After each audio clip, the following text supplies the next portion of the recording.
1968 में जवान आयरिस और उसका मंगेतर पॉल स्काईव्यू रेस्टोरेंट के उद्घाटन में शामिल हुए। वहां पॉल ने आयरिस को प्रपोज किया और उसकी उंगली में एंगेजमेंट रिंग पहना दी। उसी वक्त आयरिस ने कुछ डरावना देखा। ऊपर एक लड़के ने एक सिक्का नीचे फेंका। ऐसा लगा जैसे मौत ने उस सिक्के पर फूंक मारी हो और वह सीधा वेंटिलेशन शाफ्ट में चला गया। सिक्का एक फैन में अटक गया, जिससे पंखा तुरंत रुक गया। इसी दौरान टावर के अंदर लोग खुशी से डांस कर रहे थे, बिना यह जाने कि उनके पैरों के नीचे का शीशा तेजी से क्रैक हो रहा था। जैसे ही आयरिस और पॉल अपनी जगह पर पहुंचे, नीचे के मेटल सपोर्ट्स अपनी सीमा तक पहुंच गए। बोल्ट्स एक एक करके टूटने लगे। अचानक अटका हुआ सिक्का फैन की ब्लेड तोड़ देता है, जो सीधा गैस पाइप में जा लगती है। डांस चल रहा था, दरारें और बढ़ने लगीं और गैस हवा में फैलने लगी। आयरिस को सब कुछ अजीब लग रहा था। अचानक पॉल जमीन में गिर गया। लोग एक एक करके नीचे गिरने लगे। किसी तरह मेटल बीम्स को पकड़कर बचने की कोशिश कर रहे थे। नीचे ग्राउंड स्टाफ घबराकर भाग रहे थे। पॉल ने एक रीइंफोर्स्ड ग्लास के टुकड़े को पकड़ लिया। आयरिस चीख चीख कर मदद मांगती रही, लेकिन कोई नहीं आया। उसने पॉल को पकड़ने की कोशिश की, लेकिन वह हाथ से फिसल गया और गिर गया। सब जगह अफरा तफरी मच गई। लोग घबरा कर भागने लगे। एक औरत जिसे आग लग चुकी थी, गैस लीक के पास चली गई और एक जबरदस्त धमाका हो गया। जो लोग तेजी से नहीं भाग पाए, वे जिंदा नहीं बचे। आयरिस मुश्किल से आग से बच पाई। स्टाफ ने बचे हुए लोगों से चिल्लाकर कहा कि तुरंत बाहर निकलो। वह लड़का जिसने सिक्का फेंका था, रास्ता दिखाता हुआ सबसे आगे भाग रहा था। घबराए हुए लोग इमरजेंसी एग्जिट की तरफ दौड़ पड़े, लेकिन मौत ने यह भी पहले से तय कर रखा था। वॉकअवे गिर गया और जितने लोग उसमें गए सभी मारे गए। चमत्कार से वह लड़का बच गया। बचे हुए लोग एलिवेटर की तरफ भागे, एक दूसरे को धक्का देते हुए। एक बूढ़े आदमी ने आयरिस को धक्का दे दिया, लेकिन वह खुद एलिवेटर के बीच में अटक गया। ओवरलोड होने की वजह से एलिवेटर ने काम करना बंद कर दिया और बूढ़े आदमी की हालत बहुत खराब हो गई। आयरिस दूसरा रास्ता ढूंढने लगी, लेकिन तनाव का असर उसकी प्रेगनेंसी पर पड़ने लगा। उसने देखा चीजें एक तरफ खिसक रही हैं और छत में दरारें पड़ रही हैं। तब उसे एहसास हुआ कि कोई बड़ी मुसीबत आने वाली है, तो वह जल्दी से ऊपर चढ़ गई। लेकिन सब इतने किस्मत वाले नहीं थे। फ्लोर दो हिस्सों में बंट गया और एक तेज ढलान बन गई। लोग खुद को रोक नहीं पाए और नीचे की तरफ फिसल गए, सीधा जाकर रीइंफोर्स्ड ग्लास पर गिरे। एक औरत को लगा कि वह बच गई है, लेकिन जैसे ही उसने ऊपर देखा, एक पियानो खतरनाक तरीके से हिल रहा था। मौत ने एक बार फिर दखल दिया और एक सिक्का पियानो पर गिरा और वह पियानो सीधा उस बेचारी औरत पर गिर गया। अब तक उस ग्रुप के सभी लोग गिर चुके थे। वह लड़का जो अब तक बचा हुआ था, मुस्कुराते हुए निकल गया, लेकिन पियानो उसके ऊपर आ गिरा। आयरिस पॉल के लिए बहुत रोई, लेकिन तभी उसने एक और लड़के को खतरे में देखा और उसे बचाने के लिए अपनी जान दांव पर लगा दी। उसी वक्त ऊपर से पूरी बिल्डिंग गिरने लगी। आखिरी पल में आयरिस ने एक मेटल के टुकड़े को पकड़ लिया, लेकिन जब ध्यान से देखा गया तो उसकी जान उसके हाथ ने नहीं, बल्कि पॉल की एंगेजमेंट रिंग ने बचाई थी, जो एक स्टील रॉड में अटकी हुई थी। वह नाजुक सहारा ज्यादा देर नहीं टिक पाया और अगले ही पल आयरिस नीचे गिर गई। अचानक सीन शिफ्ट हुआ और एक लड़की जिसका नाम स्टेफनी था, उसने ये सब एक डरावने सपने के रूप में देखा और क्लास के दौरान ही चिल्लाकर उठ गई। लेकिन ये एक आम सपना नहीं था। 2 महीने से वह यही सपना बार बार देख रही थी। स्टेफनी ने अपनी रूममेट को सब कुछ बताया। सपने में एक औरत थी जिसका नाम आयरिस था, जो उसकी दादी का नाम भी था। लेकिन स्टेफनी ने कभी आयरिस को देखा नहीं था, न ही उसे पता था कि वह जिंदा भी है या नहीं। उसकी रूममेट ने सुझाव दिया कि उसे घर जाकर इस बारे में पता करना चाहिए, शायद इससे ये बुरे सपने खत्म हो जाएं। घर जाकर स्टेफनी ने अपने डैड मार्टी से आयरिस के बारे में पूछा। मार्टी ने थोड़ा सा मुंह बनाया, फिर मुस्कुराने की कोशिश की, लेकिन साफ था कि वह कुछ छुपा रहा था। उसी वक्त स्टेफनी का छोटा भाई चार्ली बोला कि वह कजिन्स के घर जा रहा है। स्टेफनी ने तय किया कि वह भी साथ चलेगी। निकलने से पहले मार्टी ने उन्हें सख्त हिदायत दी कि रिश्तेदारों के सामने आयरिस का जिक्र न करें। इससे स्टेफनी और भी ज्यादा जिज्ञासु हो गई। क्या सच में आयरिस के साथ कुछ बुरा हुआ था? अगर सपना देखने वाली औरत आयरिस थी, तो फिर स्टेफनी की माँ कहाँ से आई? कजिन्स के घर पहुंचकर स्टेफनी सीधे अपने अंकल हॉवर्ड के पास गई। उसने आयरिस के बारे में पूछने की कोशिश की। हॉवर्ड हक्का बक्का रह गया और तुरंत टॉपिक बदल दिया। लेकिन जैसे ही स्टेफनी ने अपने सपने की लोकेशन स्काईव्यू रेस्टोरेंट का जिक्र किया, हॉवर्ड और उसकी पत्नी ब्रेंडा दोनों सन्न रह गए। स्टेफनी ने उनसे सच जानना चाहा। कजिन्स भी उत्सुकता से उनकी बात सुन रहे थे। आखिरकार उन्होंने बताया कि आयरिस जिंदा है, लेकिन उसका मानसिक संतुलन पूरी तरह बिगड़ चुका है। हॉवर्ड और ब्रेंडा के लिए आयरिस अब किसी जिंदा इंसान जैसी नहीं थी। स्टेफनी उसे मिलना चाहती थी, ये सोचकर कि शायद उसके डरावने सपने तब खत्म हो जाएं। गुस्से में हॉवर्ड ने बताया कि जब उनके पिता की मौत हुई तो आयरिस ने होश खो दिया था। उसने उन्हें स्कूल जाने से रोका, घर के अंदर बंद कर दिया और हमेशा इस डर में जीती रही कि उसके बच्चे मर जाएंगे। आखिर में पुलिस को आना पड़ा और आयरिस को साथ ले गई। बाद में आयरिस फोस्टर केयर सिस्टम में भी उनका पीछा करती रही। जब हॉवर्ड और ब्रेंडा के अपने बच्चे एरिक, जूलिया और बॉबी हुए, तब आयरिस ने उन्हें डरावने पत्र भेजने शुरू कर दिए। उन पत्रों में चेतावनियां होती थीं और मरे हुए लोगों की तस्वीरें।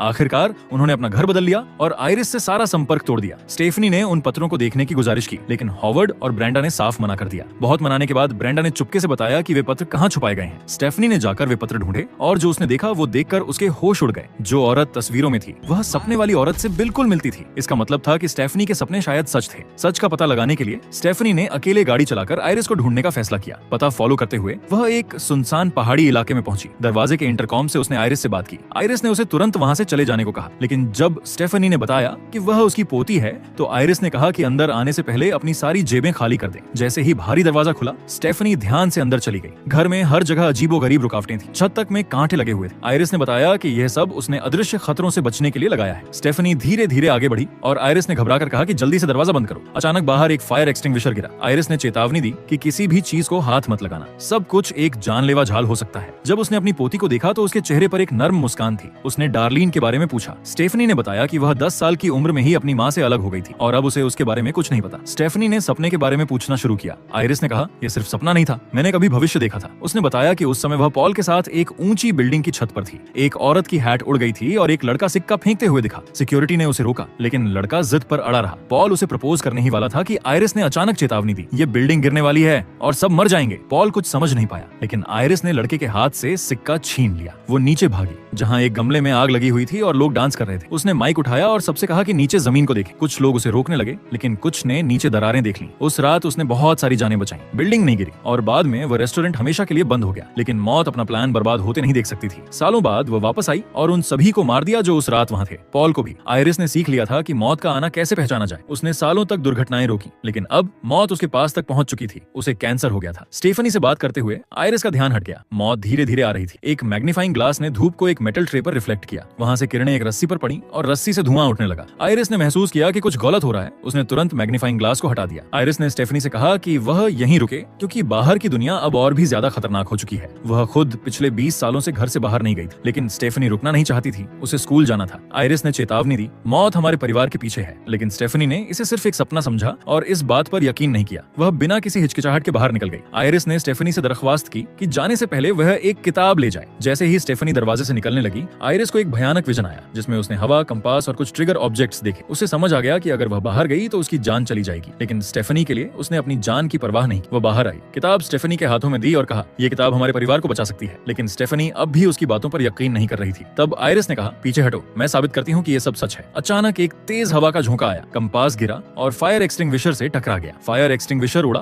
और सीधा जाकर आयरिस के मुंह में घुस गया। अब स्टेफनी को यकीन हो गया था, आयरिस अब इस दुनिया में नहीं रही। उसके रिश्तेदार उसके अंतिम संस्कार में शामिल हुए। स्टेफनी ने अपने पिता मार्टी और अंकल हॉवर्ड को बताया कि आयरिस ने कहा था कि मौत हमारे परिवार के पीछे है, लेकिन किसी ने उसकी बात पर ध्यान नहीं दिया। तभी स्टेफनी की माँ डार्लिन वहाँ आ गई। स्टेफनी अब भी अपनी माँ से नाराज थी और वहाँ से चुपचाप चली गई। घर जाकर उसने आयरिस की दी हुई किताब पढ़ना शुरू किया। इसी दौरान बाकी परिवार हॉवर्ड के घर पर बारबेक्यू कर रहा था, बिल्कुल अनजान इस बात से कि मौत वहाँ पहुंच चुकी है। बॉबी ने एक ग्लास तोड़ दिया, लेकिन किसी ने नहीं देखा कि एक शीशे का टुकड़ा आइस क्यूब्स में जा गिरा। एरिक ने अपना ड्रिंक गैस टैंक के पास रख दिया। अब मौत के औजार तैयार हो रहे थे। सभी लोग टेबल के चारों ओर इकट्ठा हुए, बर्फ वाले ड्रिंक्स हाथ में लिए और हॉवर्ड ने टोस्ट दिया। उसने कहा, आयरिस की मौत ने हमें सिखाया कि जिंदगी का हर पल जीना चाहिए। सबने एक दूसरे से ग्लास टकराया और घूंट लिया। तभी जूलिया का गला अटक गया। वह चौंक करने लगी और सांस नहीं ले पा रही थी। सभी लोग उसकी मदद के लिए दौड़े। कुछ पल बाद वह ठीक हो गई, लेकिन कोई नहीं जानता था कि यह सिर्फ शुरुआत थी। अंदर स्टेफनी किताब पढ़ रही थी। उसने एक अध्याय देखा जिसमें सिक्के की घटना और बारबेक्यू ग्रिल के बारे में लिखा था। बाहर एरिक ग्रिल जलाने में लगा हुआ था। बॉबी ने चार्ली को ट्रैम्पोलिन पर बुलाया, लेकिन उन्हें नहीं पता था कि ट्रैम्पोलिन के नीचे एक तेज रेक पड़ी हुई थी। स्टेफनी के हाथों से किताब गिर गई। उसे एक अजीब और भयानक खतरा महसूस हुआ। तभी ग्रिल जली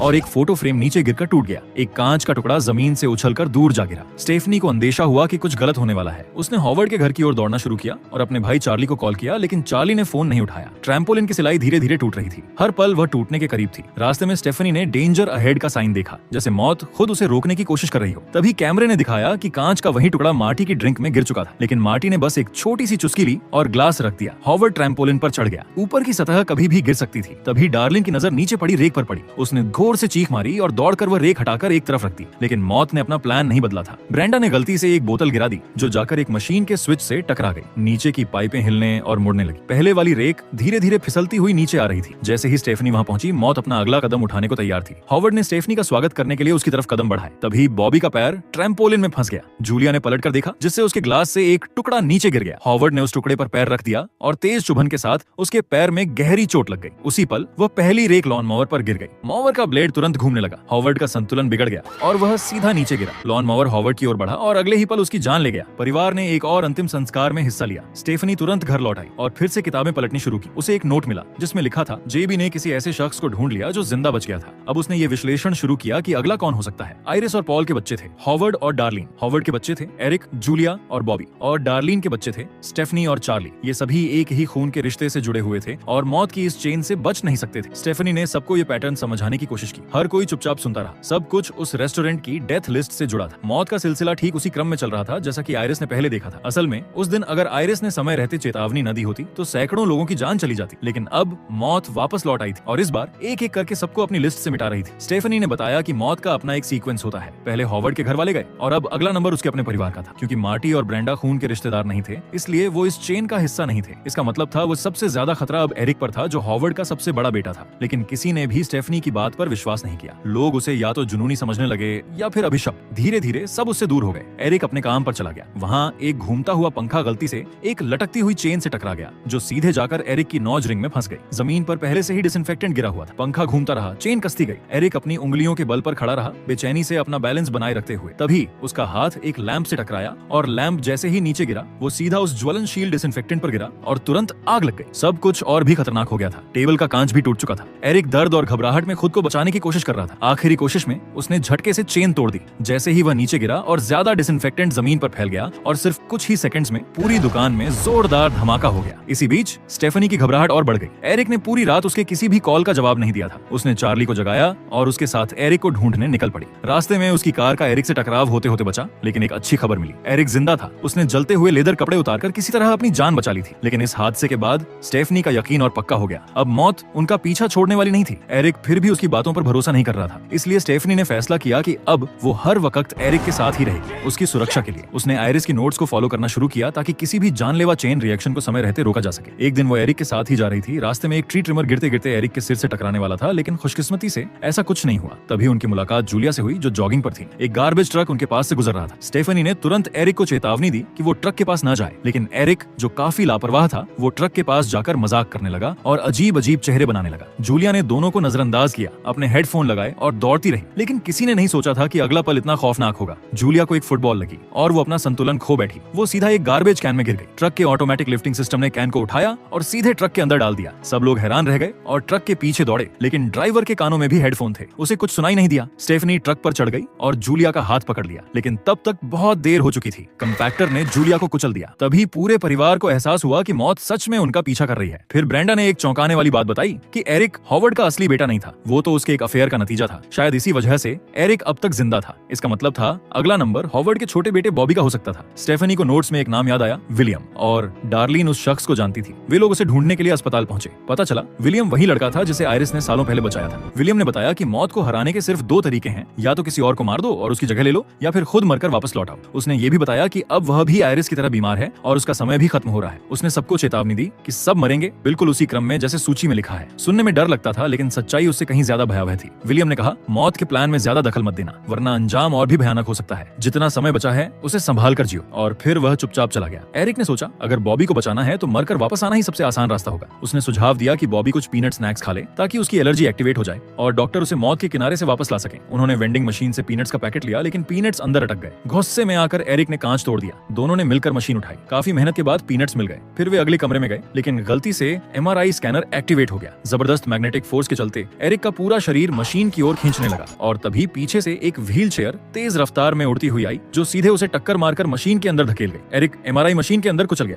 बॉबी, जिसने पीनट्स खा लिए थे, कुछ कर नहीं पाया। उसने एरिक के हाथ से इंजेक्शन लाने की कोशिश की। तभी एक डॉक्टर ने शोर सुनकर दरवाजा खोला और फिर आया सबसे डरावना पल। वेंडिंग मशीन से एक छोटी सी स्प्रिंग निकलकर सीधे बॉबी के सिर में जा घुसी। स्टेफनी, डार्लिन और चार्ली एक दूसरे से चिपक कर रो रहे थे। अब उन्हें समझ आ गया था कि मौत से बचना नामुमकिन है। इसलिए उन्होंने फैसला किया कि अब सब कुछ दांव पर लगाकर आयरिस की जगह पर रहेंगे और उसी की तरह मौत का सामना करेंगे। तीनों ने एक गाड़ी उठाई और निकल पड़े पहाड़ों में आयरिस के पुराने केबिन की ओर। उन्हें यह तक पता नहीं चला कि नोटबुक से एक सिक्का गिर चुका था, जिसे एक बूढ़ी औरत ने उठा लिया था। केबिन पहले से ही एक डरावने सन्नाटे में डूबा था, जैसे मौत वहां उनका इंतजार कर रही हो। स्टेफनी ने गैस दबाकर गाड़ी को केबिन की तरफ घुमा दिया, लेकिन रास्ते में क्रैश हो गया और सीट बेल्ट फंस गई। अब मौत की निगाह डार्लिन पर थी। अगर वह केबिन के अंदर सुरक्षित पहुंच जाती तो शायद सबकी जान बच जाती, लेकिन किसी ने शॉर्ट सर्किट से उठती चिंगारियों की तरफ ध्यान नहीं दिया। जैसे ही डार्लिन केबिन के गेट तक पहुंची, एक तेज धमाका हुआ और पूरी गाड़ी उड़ गई। स्टेफनी का शरीर पास के तालाब में जा गिरा और चार्ली लकड़ियों के नीचे दब गया, घायल और थकी हुई। डार्लिन ने हिम्मत जुटाकर चार्ली को बचाया। उसने कहा, जल्दी जा, स्टेफनी को बचा। बस इतना ही कहा था कि एक भारी पोल उसके ऊपर गिर गया और उसी जगह उसकी मौत हो गई। चार्ली भागकर तालाब के पास पहुंचा और स्टेफनी को पानी से बाहर निकाला। वो बेहोश थी, लेकिन वक्त रहते उसे जिंदा कर लिया गया। दोनों ने एक दूसरे को गले लगाकर हंसी में फूट पड़ते, जैसे उन्हें एक नई जिंदगी मिल गई हो। शायद मरने और फिर लौट आने का मतलब यही था। लेकिन जैसे ही स्टेफनी को डार्लिन की मौत का पता चला, उसके आंसू थमने का नाम नहीं ले रहे थे। अब आयरिस के खून से सिर्फ दो लोग बचे थे, चार्ली और स्टेफनी। एक हफ्ते बाद चार्ली और स्टेफनी अपनी गर्लफ्रेंड के घर गए। कपड़े ठीक करते वक्त स्टेफनी का हाथ एक गुलाब के कांटे से छिल गया। उसी पल उसे अपना बुरा सपना याद आ गया। उसी तरह आयरिस का हाथ भी उस सपने में छिल गया था। फिर एक बूढ़ी औरत ने एक सिक्का गिराया, जो सीधा रेलवे ट्रैक के बीच में जाकर अटक गया और एक ट्रेन बहुत तेजी से उसकी तरफ बढ़ रही थी। चार्ली की गर्लफ्रेंड के पापा एक डॉक्टर थे। जब उन्हें पता चला कि चार्ली ने स्टेफनी की जान बचाई है, तो उन्होंने मजाक में कहा, अगर सांसें चल रही हों और दिल बंद हो तो वो इंसान टेक्निकली मरा नहीं होता। लेकिन चार्ली और स्टेफनी को ये बात हजम नहीं हुई। स्टेफनी ने ने एक लाल गाड़ी देखी, बिल्कुल वैसी ही जैसी उसके सपने में थी, और चार्ली की गर्लफ्रेंड ने भी वही कपड़े पहने थे जो आयरिस ने उस दिन पहने थे। स्टेफनी के अंदर का डर और भी गहरा हो गया। तभी ट्रेन पटरी से उतर गई। एक भयानक धमाका हुआ। ट्रेन सीधे उनकी तरफ बढ़ रही थी। स्टेफनी गिर गई। चार्ली ने उसे खींच कर उठाया। ऐसा लगा जैसे वो बच गए, लेकिन वो नहीं बचे।